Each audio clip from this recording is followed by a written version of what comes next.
दादरी में राष्ट्रीय गुर्जर स्वाभिमान समाज के वरिष्ठ समाजसेवी एवं गुर्जर समाज के चर्चित चेहरा एडवोकेट रविंद्र भाटी ने सम्राट मिहिर भोज के नाम को लेकर कहा है कि जेवर एयरपोर्ट का नाम बदलकर सम्राट मिहिर भोज रखा जाए। और वही एडवोकेट रविंद्र भाटी ने मीडिया से अपने इंटरव्यू में बताया कि इससे बुरा कुछ हो नहीं सकता।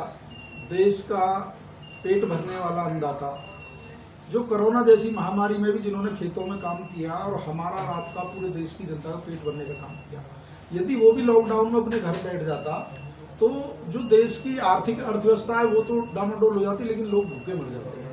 आज किसानों की सुनने वाला कोई नहीं है। ये किसान विरोधी सरकार भारतीय जनता पार्टी, जो 700 से ज़्यादा किसानों की शहादत हो चुकी है आंदोलन के दौरान, लेकिन उनकी बात मानने को तैयार नहीं है। किसान कहते हैं कि हमें कानून नहीं चाहिए, लेकिन अपने मित्रों के लिए, अडानी अंबानी के लिए कानून ये लेकर आए हैं और किसान के सुनने को तैयार नहीं है। लखीमपुर खीरी में जो किसानों का अधिकार है, वो लोकतंत्र में झंडा, काले झंडे दिखाने का, पुतला फूकने का, ये हमारे संविधान हमें आर्टिकल 19 में आज़ादी देता है। लेकिन आप उनके ऊपर गाड़ी चढ़ा दोगे। जो पैदल वहाँ किसान जा रहे थे, उन पर एक देश के गृह राज्य मंत्री का काफिला और उनका बेटा गाड़ी चढ़ा दे, कितने दुर्भाग्य की बात है। 9 चिताएं जल रही हैं। देश के प्रधानमंत्री लखनऊ में उत्सव मना रहे हैं। एक शब्द जो हमेशा मन की बात करते हैं, उन पर किसानों के लिए आज तक नहीं निकला। अगर भाई ये मेरे देश के किसान हैं या इनके पीड़ा है, मुझे इनकी बात सुननी चाहिए। तो ये जो भारतीय जनता पार्टी किसान विरोधी, मजदूर विरोधी, गरीब विरोधी, कोरोना में इलाज नहीं दे पाए, ऑक्सीजन नहीं दे पाए, बेड नहीं दे पाए, इस सरकार को वैक्सीन, कितने लोगों की जान चलेगी, कितने लोगों को अंतिम संस्कार नहीं हुए, उनके बारे में, उनके परिवार के बारे में आप कहेंगे? किसी को मुफ्त इलाज दिया? तो मेरा कहने का है कि ये जो सरकार है, ये टोटली जन विरोधी का है, जो अपने घमंड में है और जनता के विरोध में जो कानून लेके आ रहे हैं, चाहे वो मजदूरों के कानून हो, चाहे वो किसानों के कानून हो, चाहे वो महंगाई हो। इनको महंगाई, डीजल, पेट्रोल, गैस कुछ दिखाई नहीं दे रहा।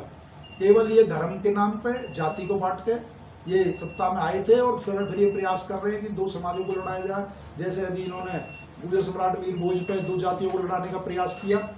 एक मुख्यमंत्री स्तर का, जिसके लिए सारी जनता समान होती है, पूरे प्रदेश का मुख्यमंत्री होता है, वो अपनी जाति के पक्ष में बात कर रहे हैं और गुर्जर सम्राट मिहिर भोज जी के नाम पर काली पोत दी जाती है। तो ये जो जनता अब जान चुकी है और आने वाले 2022 में और 2024 में इन्हें प्रदेश में और देश में इस सत्ता की सीट से बेदखल करने का काम करेगी।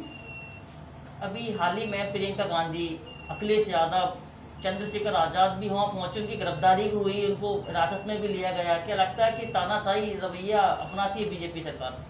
अपनाती नहीं है। यदि कोई भारतीय जनता पार्टियों की नीतियों का विरोध करे तो उस पर देशद्रोह का मुकदमा लग जाता है। कोई पत्रकार उनके खिलाफ कोई सरकार से क्वेश्चन पूछ ले, उस पर देशद्रोह का मुकदमा लग जाता है। कोई अपने विचार रख दे, तो जो भारतीय जनता पार्टी का विरोध है वो देश विरोध नहीं है। जो भारतीय जनता पार्टी की नीतियां हैं वो देश के खिलाफ नहीं है। तो इन्होंने एक माहौल बना रखा है, लोकतंत्र हो उसको खत्म करने का प्रयास किया जा रहा है, संविधान को खत्म करने का प्रयास है। और जो चौथा स्तंभ है, कलम पे भी इन्होंने पहरा बिठा रखा है। पत्रकार भी आज मुझे लगता है कि स्वतंत्र तरीके से अपनी बात नहीं रख पा रहे।